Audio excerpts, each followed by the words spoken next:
कृपातमहं वन्दे परमानन्दमाधवम् श्रीमन्मदनगोपालं बृन्दारण्यपुरन्दरम् श्रीगोविन्दं प्रपद्येऽहं दीनानुग्रहकारकम्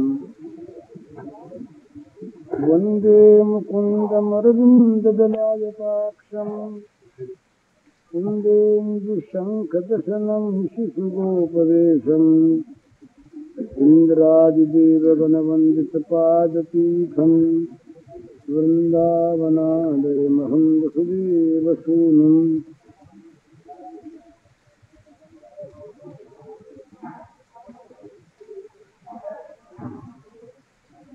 महात्मा गोकर्ण जी के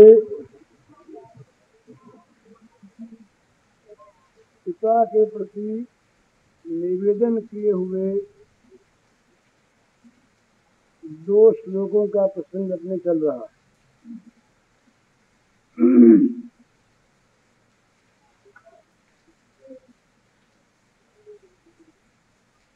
भगवान की प्राप्ति के विभिन्न मार्ग हैं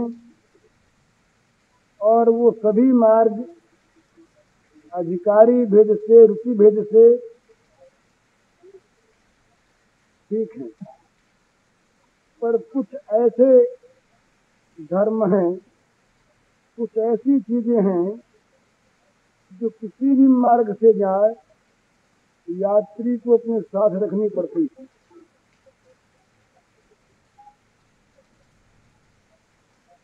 इसे कहते हैं पाथे, मार्ग में काम आने वाली चीजें।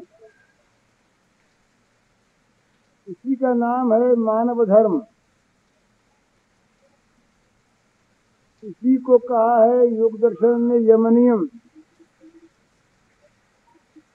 श्रीमद् भगवद गीता में दैवी संपत्ति।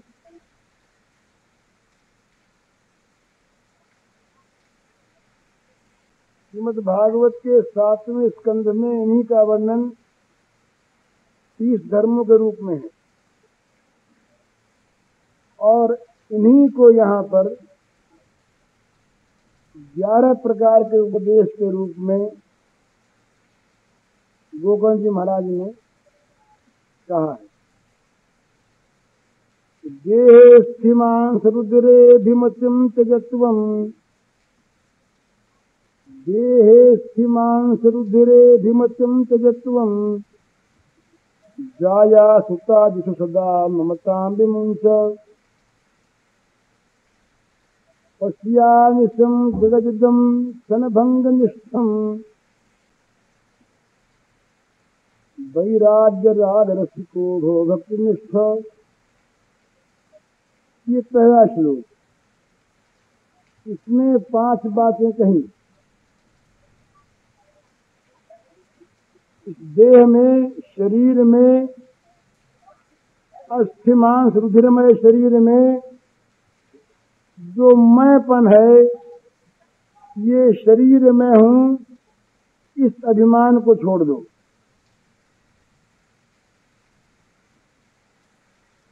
संसार के प्राणी पदार्थों में जो ममता है, मेरापन है, जो बंधन का प्रधान और अन्यतम कारण है, जो दुख का बीज है,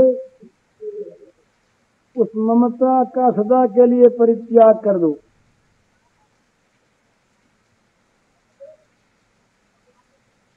और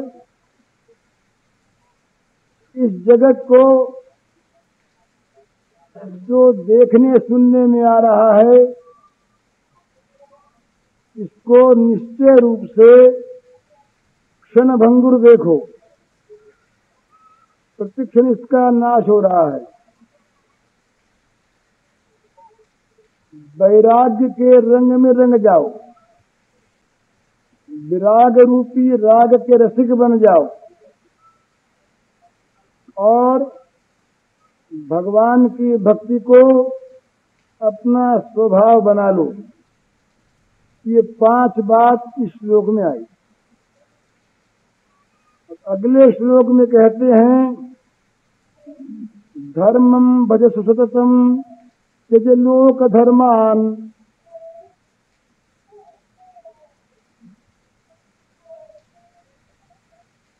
धर्म का नित्य सेवन करो, लोक धर्मों का त्याग कर दो।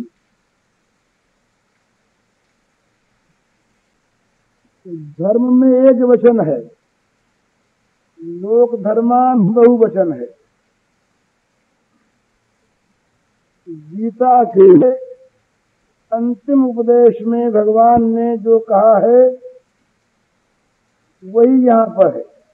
सर्वधर्मान परित्यज्य मामेकं शरणं व्रज अहं त्वा सर्वपापेभ्यो मोक्षयिष्यामि मा शुच। गीता के अंतिम उपदेश में भगवान ने जो कहा है वही यहाँ पर है। सर्वधर्मान परित्यज्य मामेकं शरणं व्रज अहं त्वा सर्वपापेभ्यो मोक्षयिष्यामि मा शुच।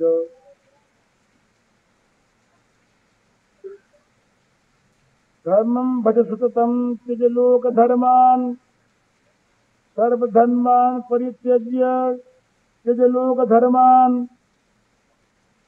माम एकम शरणं व्रज। धर्म भज सततं, एक धर्म जो है वो क्या है? सवै पुंसाम परो धर्मो ये तो भक्ति रहदोक्षजे। ये श्रीमद् भागवत के प्रथम स्कंध में ही शायद दूसरे अध्याय में है। अहेतुक अप्रतिहता ये आत्मा संप्रसिद्धति। तो कहते हैं कि मनुष्यों के लिए वही एक परम धर्म है जिससे भगवान की अहेतुकी और अप्रतिहता भक्ति प्राप्त हो। अहेतुकी माने जिसमें कोई शर्त न हो, जिसमें कोई हेतु न हो, जिसमें किसी वस्तु का कोई सम्मेलन न हो, मिश्रण न हो, केवल बिना किसी हेतु के भगवान की ओर स्वाभाविक लगने वाली प्रीतिमयी चित्तवृत्ति का नाम भक्ति। तो ये परम धर्म है और इस धर्म में बाधा देने वाले जितने लोक धर्म हैं वे सब के सब त्याज्य हैं। मने समझने का अभिप्राय यहाँ यही है, जिन धर्मों से इंद्रियों के धर्म, मन के धर्म, बुद्धि के धर्म, संसार के और धर्म, ये सारे धर्म अगर भगवान के साथ संयुक्त नहीं है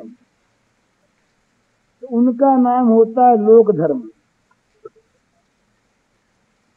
और भगवान के साथ जुड़कर जब ये सब भगवान की सेवा में नियुक्त हो जाते हैं तब वो विविध धर्म नहीं रहते, एक धर्म हो जाता है, उसका नाम होता है भगवान की भक्ति। मन इंद्रियों के द्वारा, मन के द्वारा, बुद्धि के द्वारा, शरीर के द्वारा और बाहरी तमाम साधनों के द्वारा भगवान को प्रसन्न करने की क्रिया हो, वे सारे के सारे कर्म भगवान के लिए हों। श्रीमद् भगवद गीता के 11वें अध्याय के अंतिम श्लोक में भगवान ने बताया अनन्य भक्ति का स्वरूप। उसमें सबसे पहली बात कही मत कर्म कृत। माने वो जो भक्त है भगवान का, वो अपना कोई कर्म नहीं करता। वो कर्म नहीं करता सो बात नहीं है। कर्म का आचरण, धर्म का अनुष्ठान जिस धर्म का आवश्यक है उसका वो करता है, परंतु वो करता है भगवान का कर्म, अपना नहीं। तो जब कि सारे के सारे लोक धर्म भगवान के साथ संयुक्त हो जाते हैं, तब इसमें लोक का परित्याग हो जाता है। और फिर इनकी जो विविधताएं हैं वो केंद्रीभूत होकर के एक रूप बन जाता है, उसका नाम होता है भक्ति। तो सवई पुंसाम परो धर्मो यतो भक्ति रथोक्षजे अहेतुक प्रतिहता। अहेतुकी और अप्रतिहत जो सदा बनी रहे ऐसी जो भगवान की भक्ति है, जिससे होती है, वही परम धर्म है। तो जहाँ ये विविध लोक धर्म का अर्थ है इंद्रियों को, मन को, बुद्धि को तृप्त करने वाले धर्म, जिनका भोगों के द्वारा, संसार के विषयों के द्वारा आसक्ति पूर्वक ग्रहण होता है, उन सारी क्रियाओं का नाम है लोक धर्म। तो लोक धर्म का त्याग करेगा कौन और इस एक धर्म का सेवन करेगा कौन, ये पहले आ चुका। वैराग्य राग रसिको भव भक्तनिष्ठ। जो विराग के राग का रसिक हो चुका, जो जब तक ये चित्त में, ये सवेरे बात हो चुकी ही थी कि जब तक हमारे मन में भोगों की आसक्ति है, जब तक हमारा मन किसी अन्य विषय में आसक्त है, तब तक मन हमारा भगवान के लिए खाली नहीं है। आसक्ति वाले मन में भगवान आते नहीं।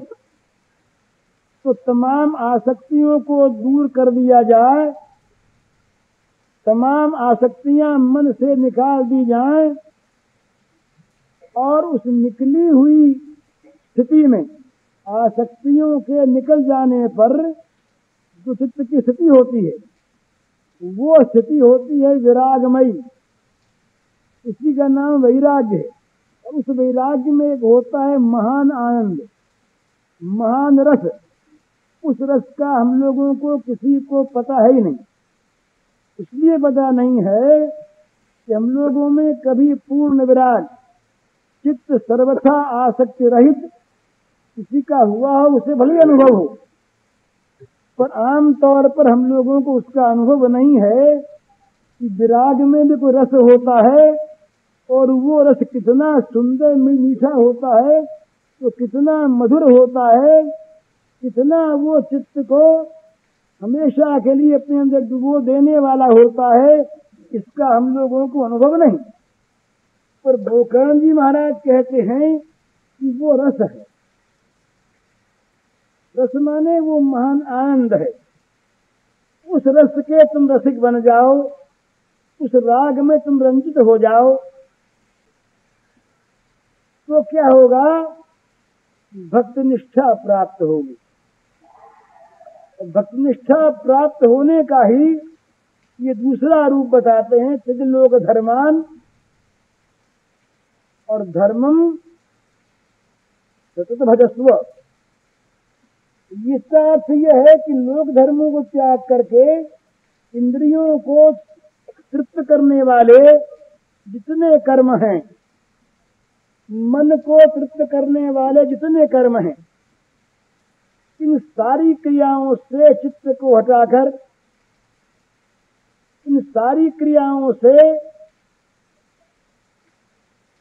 चित्त के जाने वाले प्रवाह को रोककर एक धर्म है तो सर्वधर्मान परित्यज्य माम एकम शरणं व्रज, ये एक धर्म। इस धर्म का निरंतर सेवन करो, इस धर्म को निरंतर भजो, इस धर्म की सदा सर्वदा सेवा करो। ये जब तक लोक धर्म रहेंगे, ये संसार के विविध पदार्थों की ओर खींचने वाली चित्त की वृत्ति बनी रहेगी, तब तक वो भगवान के रस का अपूर्व आनंद प्राप्त नहीं होगा। और इसी का नाम मोह है कि लोक धर्मों में अभिरुचि, लोक धर्मों में चित्त का फंसा रहना, इसी का नाम मोह है। ये बड़े बड़े सुंदर रूपों में भी आते हैं लोग, इसी से इनका नाम धर्म है। कर्तव्य के रूप में आते हैं, धर्म के रूप में आते हैं, नीति के रूप में आते हैं, पर वो आते हैं सारे के सारे चित्त को फंसाने के लिए, एक से हटाकर अनेकों में भटकाने के लिए। उसका सावधानी के साथ लोक धर्मों का त्याग कर दो और निरंतर धर्म का, एक धर्म का सेवन करो। एक धर्म के सेवन का अर्थ है नित्य निरंतर सारे कर्म भगवान को समर्पण करते हुए भगवान की सेवा में लगे रहो, भगवान की भक्ति में नियुक्त रहो।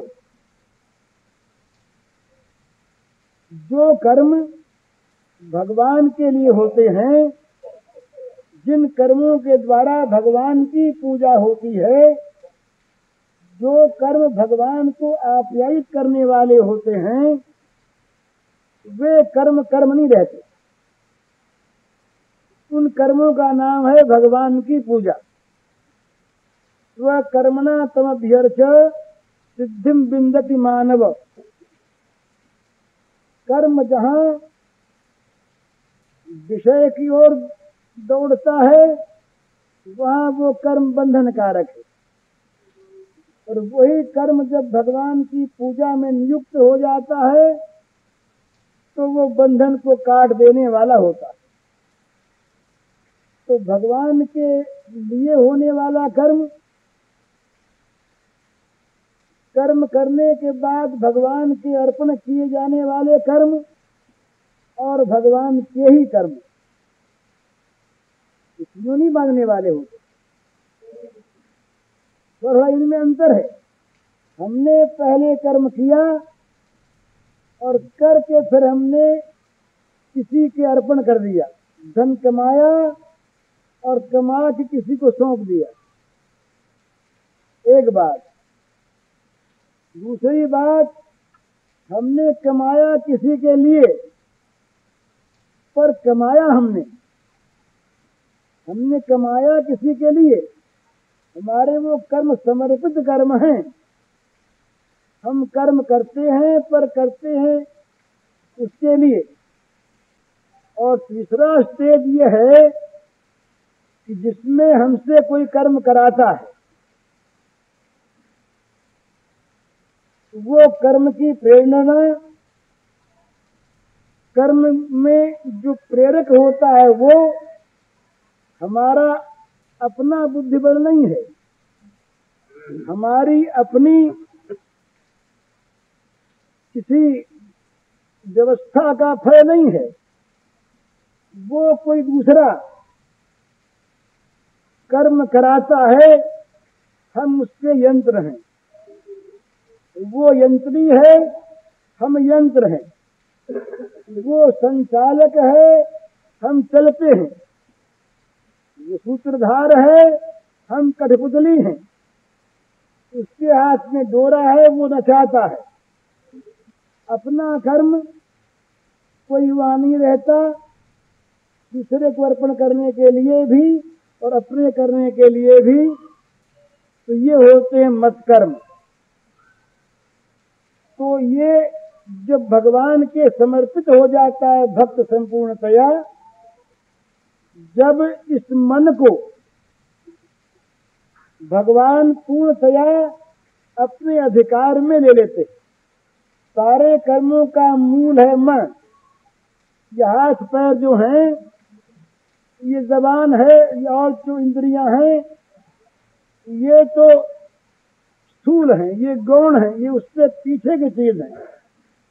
पहली चीज जो है वो है मन। तो मन भगवान को अर्पण करना, मन को भगवान का मानना, मन में भगवान को ले आना, मन को भगवान में भेज देना, ये कुछ कुछ अंतर से भगवान में मन लगाने के पर्याय हैं।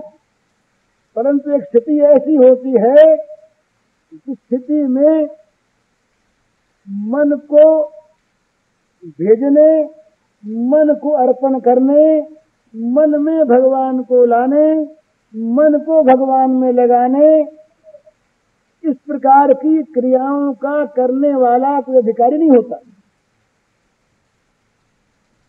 उस मन पर किसी का आधिपत्य हो जाता है, वो मन किसी दूसरे का बन जाता है। अपनी चीज रहती नहीं, जब रहे तो उसको कहीं भेजे, जब रहे तो उसमें किसी को बुला के रखे। जब वो चीज अपनी नहीं तो किसी को बुला के रखने का, किसी के पास उसे भेजने का उसे कोई अधिकार नहीं रहता। फिर तो वो वस्तु जो है किसी दूसरे की बन जाती। तो ये जो दूसरे की वस्तु बन जाती है, ये इसी का नाम है प्रेम। इसी के लिए भगवान ने कहा है श्रीमद् भागवत में, ता मन मनस्काः। ये मन मनस्काः का अर्थ ये है कि ये मन जो है, ये मन उनका रहता नहीं जो किसी में लगावे। मन उनका रहता नहीं कि उसमें किसी को ला के बैठावे। वो उनका मन इनका मन हो गया, अपना मन स्वतंत्र रहा नहीं। तो ये तो है भक्ति का परिणाम, जिसे प्रेम कहते। इससे पहले ये साधना करनी पड़ती है, जिस साधना में लोक धर्मों का त्याग करके भगवान का आश्रय ग्रहण करना पड़ता है। ये भगवान के, एक भगवान के चरम और परम आश्रय को ही प्रपत्ति कहते हैं। इसी का नाम शरणागति है और इसी का नाम अपने को भगवान के प्रति समर्पित करने वाली भक्ति। और प्रपत्ति होने के बाद ही उस पर अधिकार होता है। हम किसी को चीज को सौंप दें तभी वो कहे ना कि चीज हमारी है। हमारी चीज अपने हाथ में है, हम कहें तुम्हारी हो गई, तुम्हारी हो गई, पर हमने उसको हाथ से छोड़ा नहीं। तो तुम्हारी हो कैसे गई? इसका अधिकार तो होगा तब जब वो वस्तु उसको मिल जाएगी।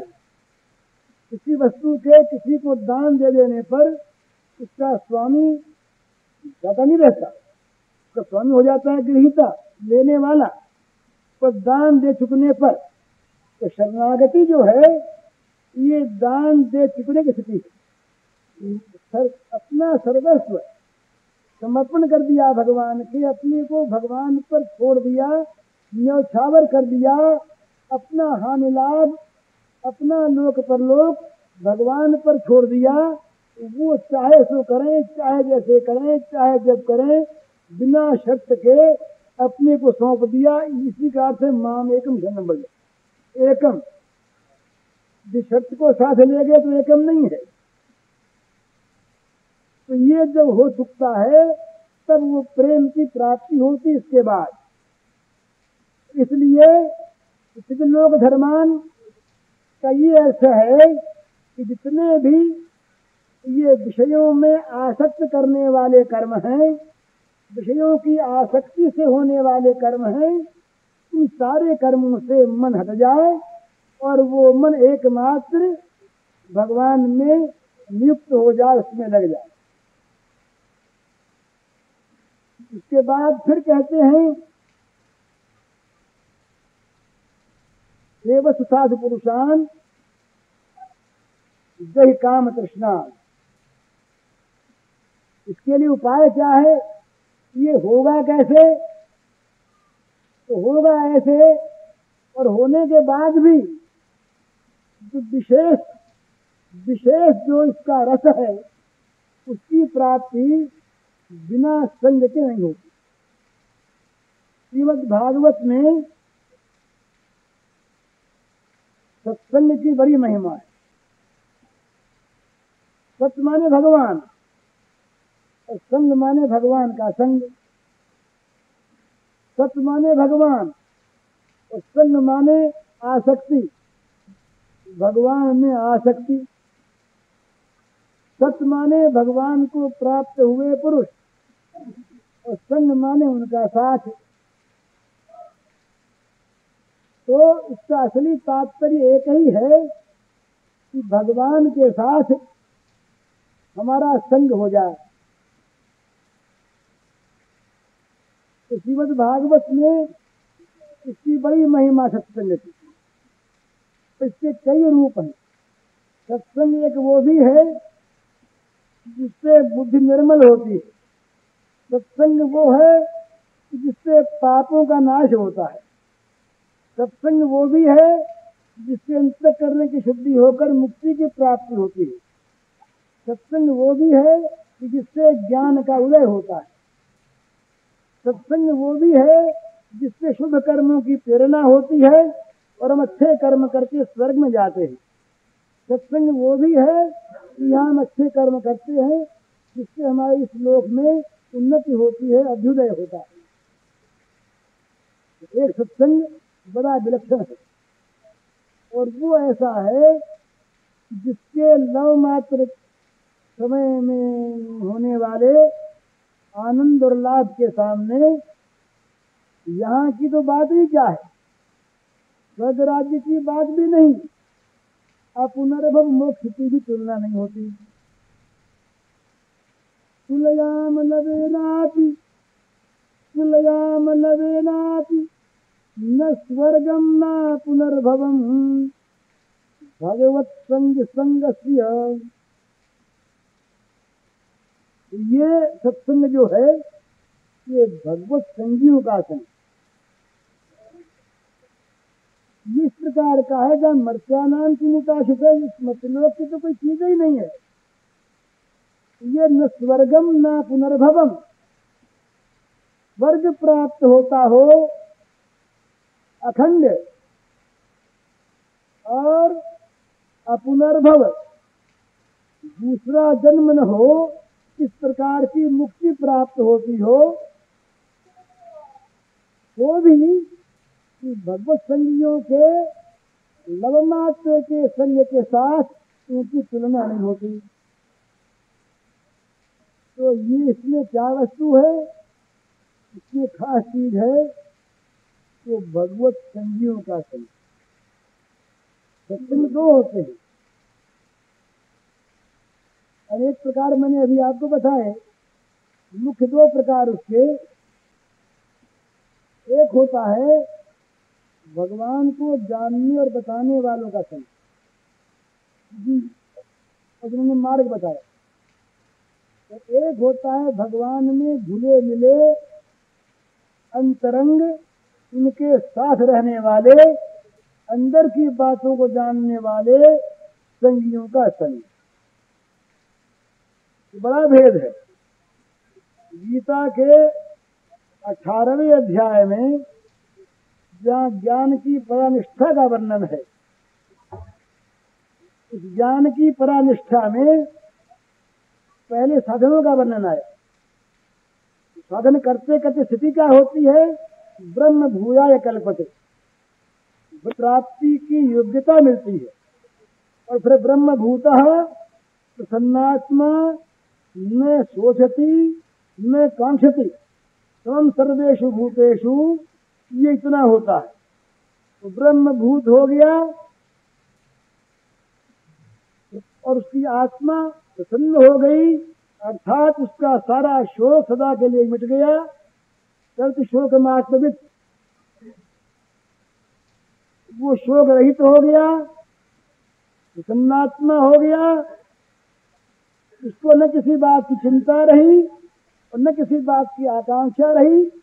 समस्त भूतों में वो ब्रह्म को समान देखने लगा। इतना जब हुआ तब मद भक्तिम लभते पराम। ये गीता के श्लोकों का शब्दार्थ है। मद भक्तिम लभते पराम। भगवान श्री कृष्ण कहते हैं कि मेरी पराभक्ति, मद भक्ति, मेरी पराभक्ति उसको मिलती है। फिर क्या होता है? भक्तिया माम अभिजानाति यावान यस्यास्मि तत्वतः। इससे सिद्ध है कि अब तक उसने तत्वतः भगवान कैसे और क्या थे ये जाना नहीं था, ये जानना अवशेष था। अब उसने इस पराभक्ति के द्वारा भक्तिया माम, माम समग्र ब्रह्मम श्री कृष्णम भक्तिया माम अभिजानात। इस भक्ति के द्वारा उसने जैसा जो कुछ मैं हूं ठीक वैसा तत्व से जान लिया। और जब जान लिया तो फिर क्या होगा? ततो माम ततो ज्ञात्वा विशते तदनंतरम। इसके अनंतर ही, इसके बाद ही हम दोनों घुल मिलकर एक हो गए। तो एक तो संग है कि तत्वतः यावान यस्यास्मि जान लेने के बाद वालों का, घुले मिले हुओं का। तो एक संग है समग्र साधनों के द्वारा संपन्न, वो पराभक्ति की प्राप्ति के योग्य हो चुकने वालों का। इन दोनों में अंतर है।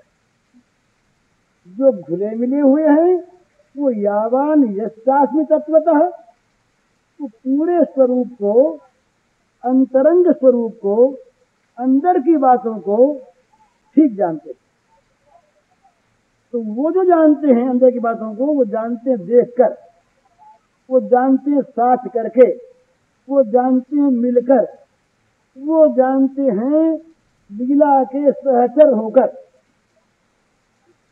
एक नक्शा देखता है और एक स्वयं उस चीज का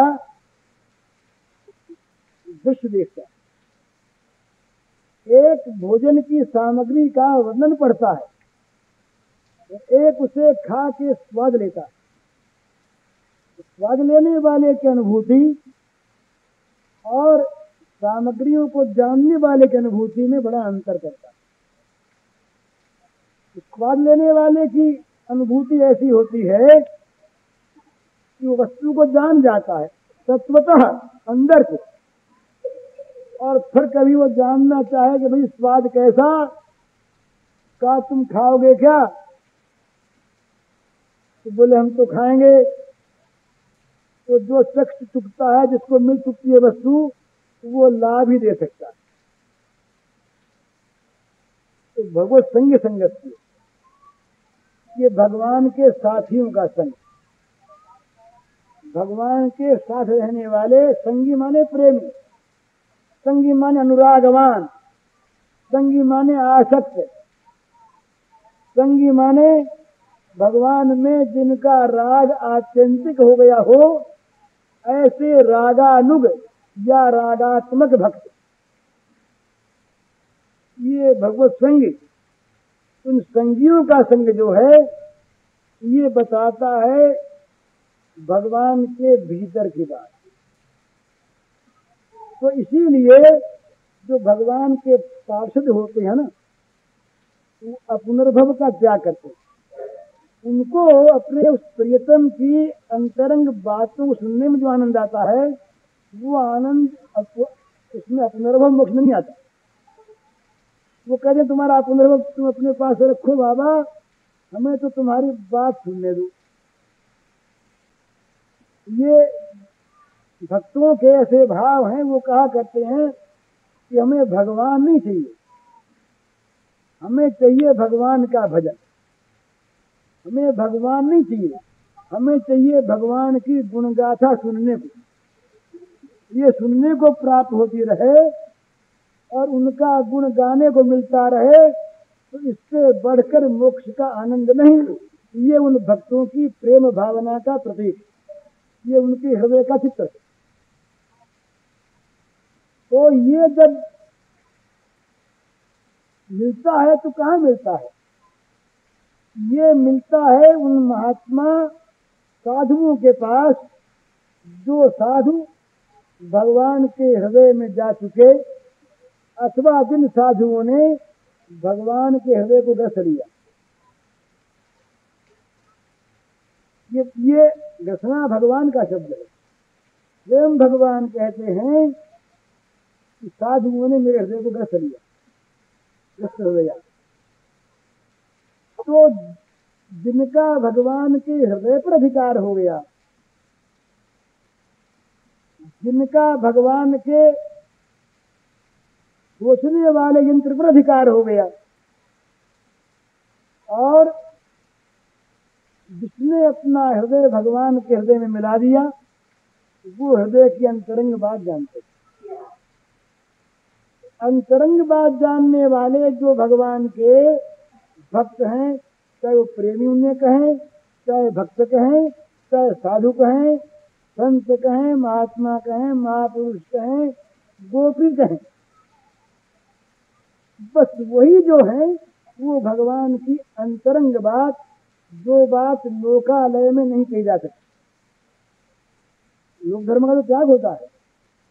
भगवान ने ज्ञान के साधनों में भी ये बात बताई, सावधान किया कि देखो अगर ज्ञान को प्राप्त करना है तो सावधान रहो। जो जन संसदी है, जन समूह है, जो लोकालय है, जहाँ से लोक धर्म की प्रवृत्ति होती है, इन सब में कभी फंस न जाना, इससे प्रीति मत कर बैठना। अरति दुर्देश वित्वम, ये भी कहा वहां पर। लोकालय से अलग एकांत में रहो और जन समूह में रति न करो, क्योंकि ये रति जो है ये भगवान में रति नहीं होने देती, ये उसकी बड़ी बाधक है। इसलिए पहले कहा लोक धर्मा, इसके बाद कहा साधुओं का सेवन करो। इनका तो सेवन का अर्थ क्या है? हम सेवा का अर्थ ये उनके पैर दबा देना ही नहीं, तो नहीं है, उनके देना नहीं है। सेवन का अर्थ है, साधु सेवन का अर्थ मने साधु के अंदर घुस जाओ, साधु के भीतर घुस जाओ, साधु के हृदय में घुस जाओ। साधु के हृदय में घुस करके उसके हृदय में जो बातें हैं उनको निकाल कर, उनके हृदय में जो रंग भरा हुआ है उसको निकाल कर उस रंग में अपने को रंग लो। इसका नाम है साधु सेवा। साधु को भिक्षा देनी चाहिए। मेरे इस कथन से कोई ये न समझ ले कि मैंने कहा रोटी देना सेवा नहीं है, कस रोटी देना साधुओं को बंद कर दे कोई, ये तो नहीं है। साधुओं को रोटी दो, साधुओं को सुविधा दो, आवश्यकता अनुसार वस्त्र दो, रोगी हो उनकी सेवा करो, उनका सम्मान करो, उनसे कुछ प्राप्त करो, सब ठीक। तो जहाँ तक साधुओं के हृदय में तुम्हारा प्रवेश नहीं, जहाँ तक उन्हें उनके हृदय के रंग में तुम अपने को नहीं रंग दो, वहां तक साधु सेवा संपन्न नहीं हुई। साधु सेवा की संपन्नता के लिए इसीलिए ये बात है कि उनका अपना होकर, उनके सर्वथा अनुकूल होकर, उनकी रुचि में अपने जीवन को बहाकर, उनके हृदय में जाने का मार्ग प्राप्त करो। पहले साधुओं के हृदय में प्रवेश करने का पथ प्राप्त करो। रत्न मिलेंगे वहां, उनकी वाणी में रत्न है, ठीक है, पर वाणी जो है ना, ये नियम है। वाणी का जो व्यवहार है ये होता है वाणी को सुनने वालों की स्थिति को देखकर उनके अनुसार। संतों की, महात्माओं की वाणी ये बहुत सुंदर है और वो दया दया करके दूसरे में भी बरस जाते हैं, ये उनकी स्वाभाविक दया है। परंतु उनके हृदय की बात, उनके मन की छिपी हुई अंतरंग मूल्यवान वस्तु उसी को मिलती है जो हृदय में प्रवेश करने का पथ प्राप्त करने का। तो साधु सेवन का वास्तविक अर्थ है साधु के हृदय में प्रवेश करके उसमें जो रंग भरा है उस रंग में अपने को रंग लेना। ये होता कैसे है? होता है साधु कृपा से ही। ये जो हृदय देश में प्रवेश करने का जो पथ मिलता है, ये पथ मिलता है साधु की कृपा से ही। परंतु वो कृपा होती किस पर है? जो उस साधु के सर्वथा और सर्वदा सर्वत्र अपने जीवन को अनुकूल बना देता है, वो अधिकारी होता है ना। साधु के पास, किसी आदमी के पास बड़ा छिपा हुआ धन का भंडार है, पर वो देगा किसको? देगा उसको जो उसका वास्तविक अधिकारी होगा, जो वास्तविक विश्वास पात्र होगा, जिसको वो समझेंगे कि ये मेरा वास्तविक उत्तराधिकार पाने के योग्य है। मेरे पास जो वस्तु है उस वस्तु को ये बिगाड़ेगा नहीं और उस वस्तु को ठीक ठिकाने से समझ सकेगा। किसी ऐसे आदमी के हाथ में जो रत्न का नहीं मूल्य जानता, जिसको कांच हीरे की पहचान नहीं, उसके हाथ में अगर आप हीरा दे दें तो हीरे का क्या मूल्य, वो कांच की भांति फेंक देगा। इसलिए हीरे को पहचानने वाला अगर कोई हो उसी को हीरा मिलता है। और मिलता है कब? जब वो हीरा लेने का योग्य हो जाता है। और मिलता है कहाँ? हीरे की कोठरी में से, तो छिपी हुई मंजूषा से। हीरे बाहर नहीं बिखरे फिरते, वो तो अंदर छिपी पेटी होती है एक। इसी को कहते हैं महात्माओं के ज्ञान का रहस्य। तो जो रहस्य है ज्ञान का, उनके हृदय के अंदर छिपा हुआ रहता है। इस ज्ञान के रहस्य को, वास्तविक उनकी उपलब्धि के स्वरूप को उपलब्ध वही कर सकता है जो हृदय में प्रवेश कर जाए। हृदय में प्रवेश करने का जो प्रयत्न है इसी का नाम है साधु सेवन की चेष्टा। और हृदय के अंदर प्रवेश करके उसके रंग में रंग जाना है, ये है साधु सेवन। तो कहते हैं साधु सेवा करो निरंतर। साधु को आप ऊपर से देखेंगे ना, ऊपर से तो दंभी भी साधु हो सकता है और असली साधु भी आपकी पहचान में नहीं आ सकता है। क्या देखेंगे? तो किसी के गेरुआ है, किसी का सिर मुड़ा हुआ है, किसी के दाढ़ी टोपी है, ये लंबे बाल हैं, जटा है, कोई बड़ी अच्छी वाणी बोलता है, किसी का कुछ भी नाम रखा हुआ है, किसी का नाम महात्मा है। हमारे महात्मा शुक्ल हैं, हमारे यहाँ रहते, उनका नाम महात्मा है। तो कोई नाम है, किसी की कोई संज्ञा है, किसी का कोई वेश है, किसी की वाणी में रस है। वाणी में उसका नाम महात्मा नहीं होता।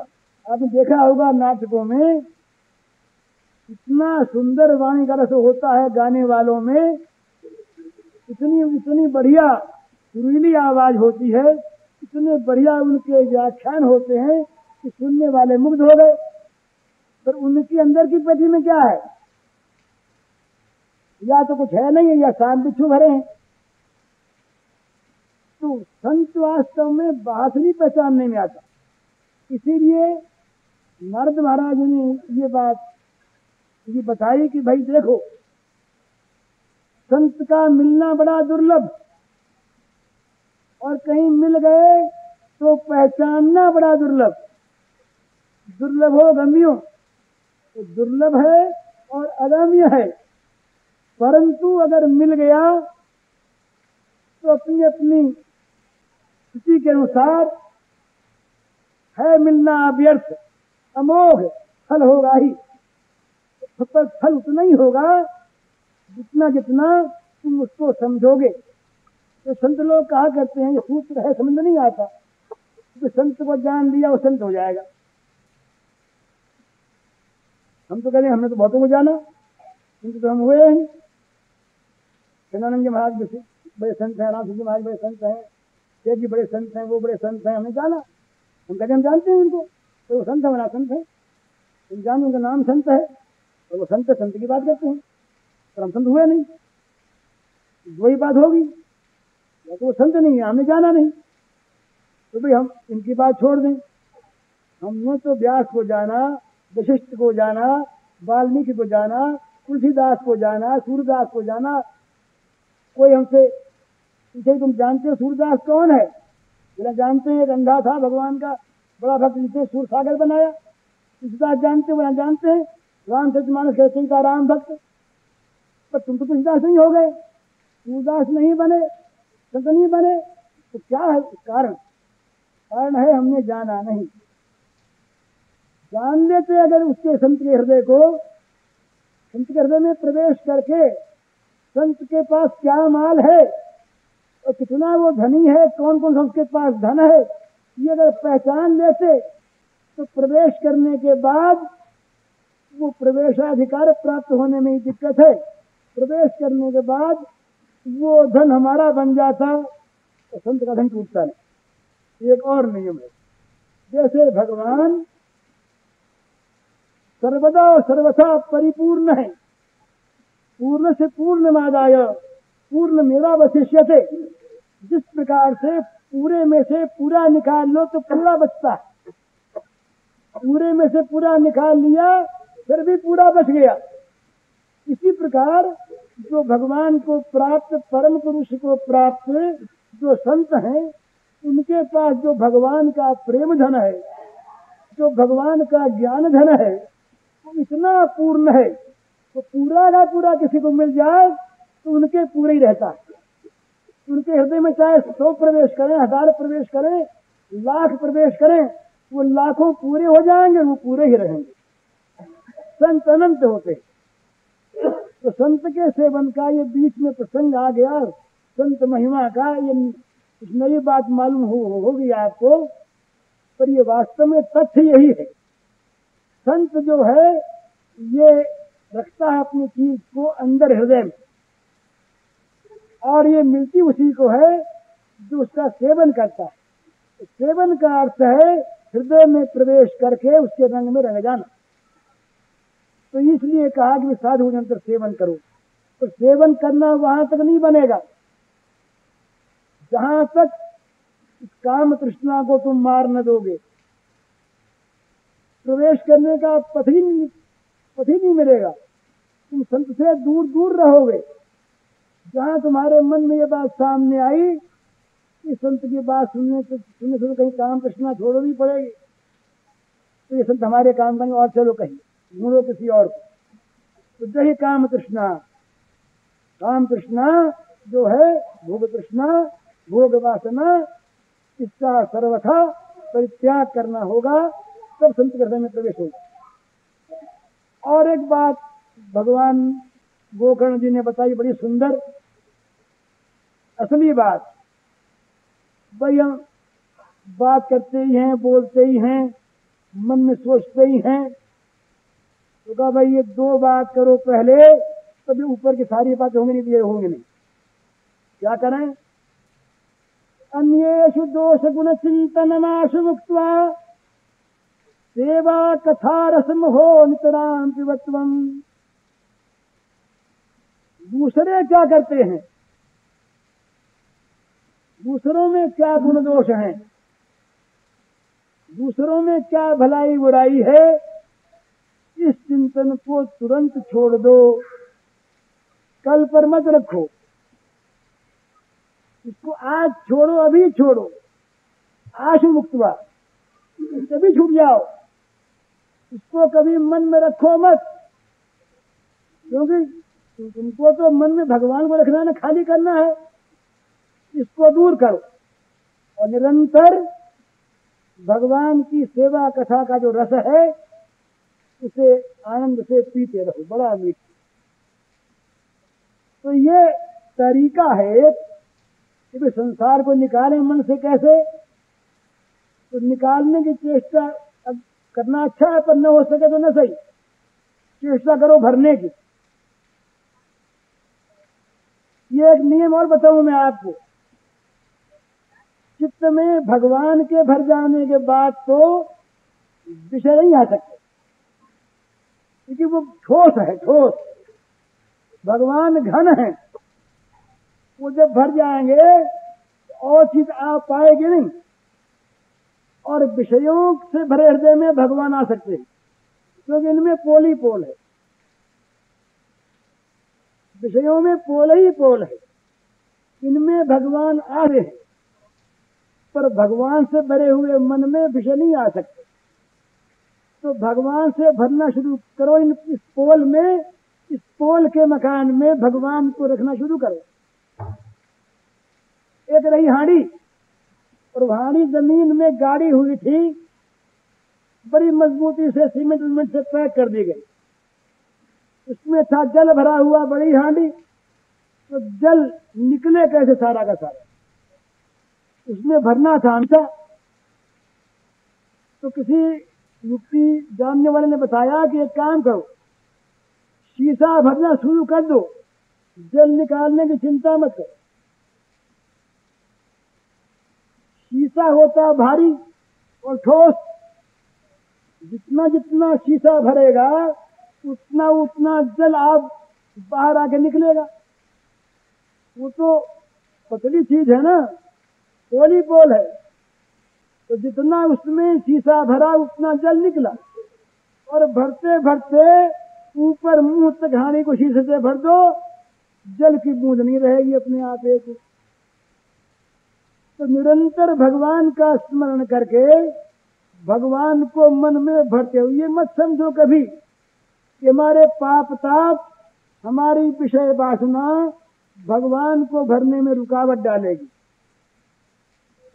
वहां तो प्रथम तो भगवान ऐसे ठोस हैं, ऐसे वज्र की जो आते हैं कि अंदर आती उस खोखले में जो कुछ खोखला उखला है उस सबको खत्म कर देते। तो कोई कोई बुलावे तो एक बार, बड़े कोमल और बड़े कठोर, मृदुनी कुसुम आदति, कुसुम की अपेक्षा भी भगवान कोमल, उनका हृदय कोमल। और वज्रा से भी कठोरान है, वज्र से भी अधिक कठोर। तो जहां ये पाप तापों को, असुरों को मारने आते हैं, बड़ी कठोरता से आते हैं, और जहां वो जगह खाली हुई फिर बड़े कोमल बन के रह जाते हैं भक्त के हृदय में। तो अपने हृदय में भगवान को भरना शुरू कर। किसी पाप ताप की ताकत नहीं कि भगवान के दिखने पर ठहरेंगे। किसी अंधकार ने कभी ये घोषणा की क्या कि सूर्य भगवान के आने पर भी मैं रह सकूंगा? असंभव है। सूर्य के आने का नाम ही अंधकार का मरना। और फिर भगवान ने तो और कही बात, उन्होंने तो ढाढ़स बंधाने के लिए कहा, ये भी कह दिया कि भाई तुम चिंता उनता मत करो, तुम्हारे पापों का नाश मैं कर दूंगा। बोले महाराज आप कहीं आए ना आए, तो कहा मेरी कृपा ही कर देगी बाबा, मेरे आने की बात तो, लेकिन मत प्रसादात तरिष्यसि, मेरा जो प्रसाद है ये खाए चले जाओ। भगवान का प्रसाद खाओ खूब। प्रसाद खाते खाते और ये सारा जो पेट का रोग है सब मिट जाएगा। प्रसाद खाने पर रोग मिटेगा। तो वो जरा प्रसाद कुछ समझदारी का प्रसाद है, प्रसाद क्या है? राग द्वेष वियुक्तैस्तु विषयान इंद्रियैश्चरन् आत्मवश्यैर्विधेयात्मा प्रसादमधिगच्छति। और प्रसादे सर्व दुःखानां हानिरस्योपजायते। ठीक, जहाँ प्रसाद मिला सारे दुखों का समूल नाश हो गया। पर प्रसाद मिलता है ठाकुर के मंदिर में जाने पर। ठाकुर का मंदिर कुछ थोड़ा सा टेढ़ा है। ठाकुर के मंदिर में अगर कहीं राग को लेके जाओगे तो नहीं मिलेगा, द्वेष के को लेके जाओगे तो नहीं मिलेगा,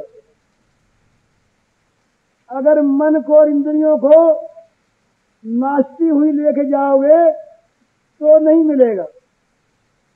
इंद्रियों को मन को शांत करो, राग द्वेष को हटाओ और फिर जाओ, कर्म करो, आचरण करो, तो क्या होगा? प्रसादमधिगच्छति।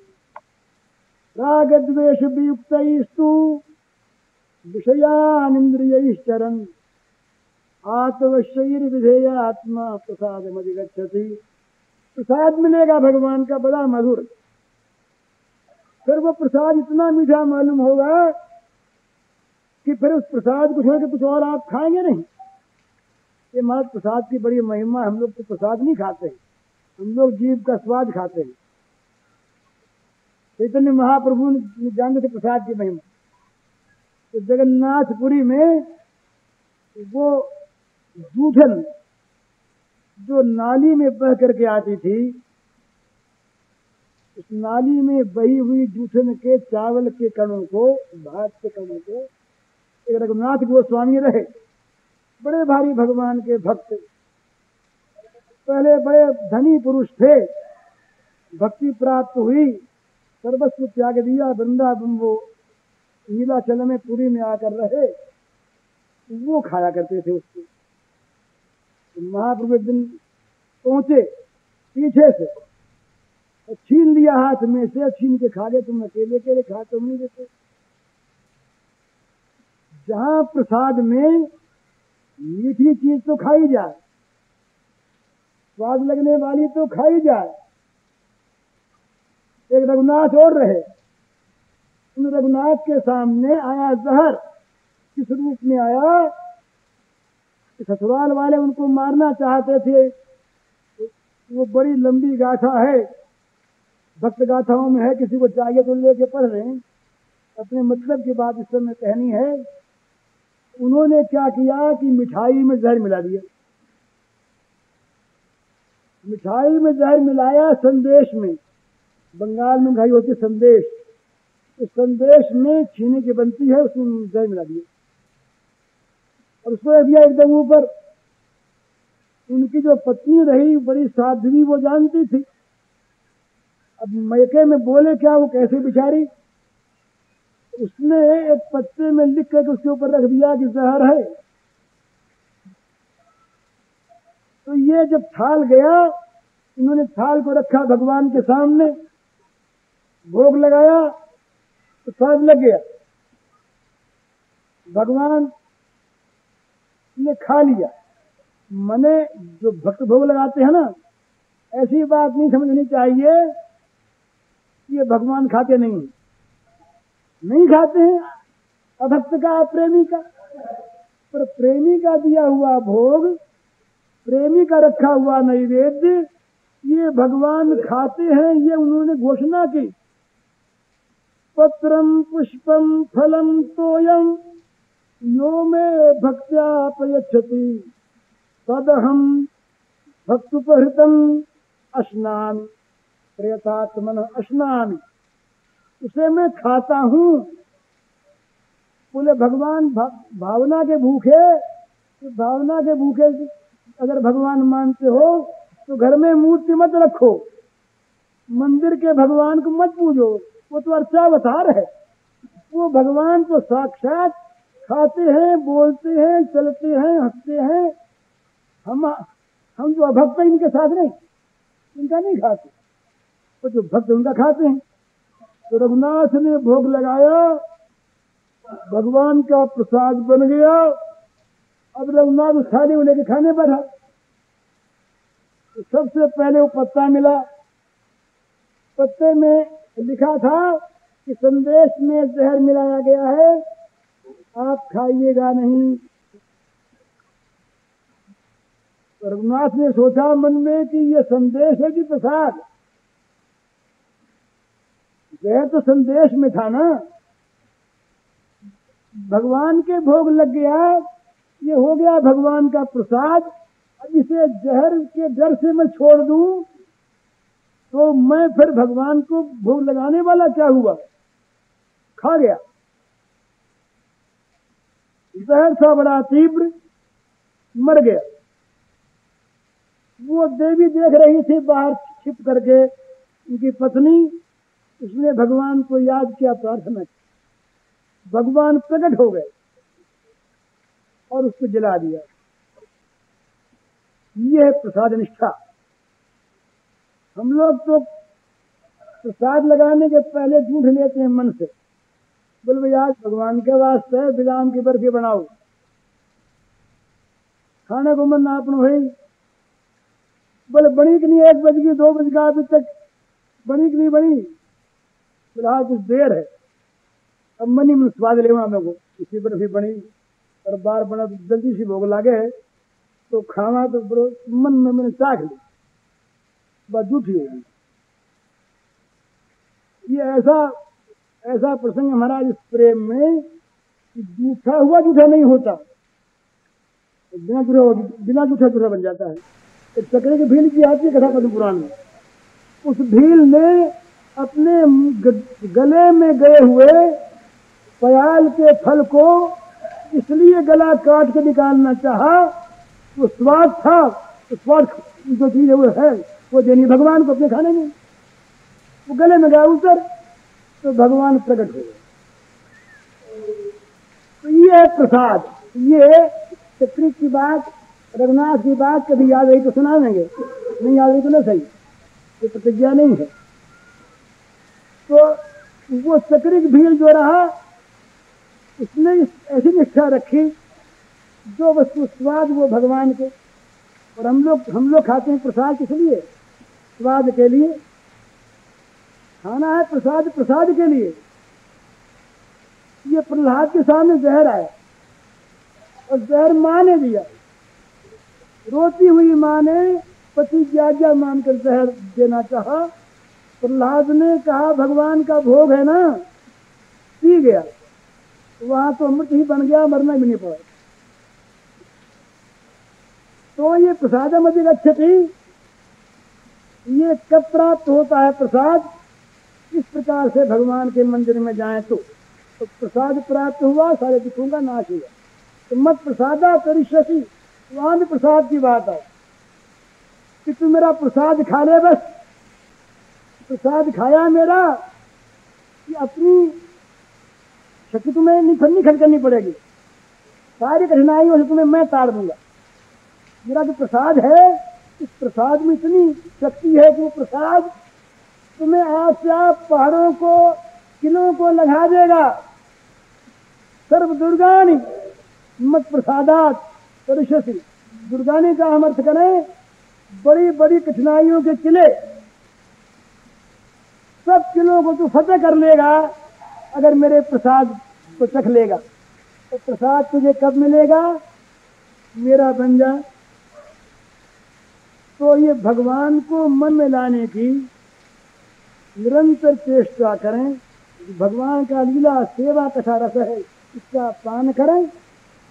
और दूसरे क्या कर रहे हैं, जगत में क्या हो रहा है, इस बात को छोड़ दें, भूल जाएं अभी, तो भगवान की प्राप्ति होगी। ये है गोकर्ण जी का उपदेश। ये सब के लिए, मानव मात्र के लिए, जिससे जितना बन पड़े, जो बन पड़े, एक आधा अधूरा, इसलिए इन सारे उपदेशों को ध्यान में रख करके और उसको चेष्टा के जीवन में उतार ले। ये 2 श्लोक हैं, इन 2 श्लोकों को भले ही लिख लें, याद करें, इनका अर्थ लिख लें और फिर इनको ध्यान में रखें कि जहाँ तक बन सके।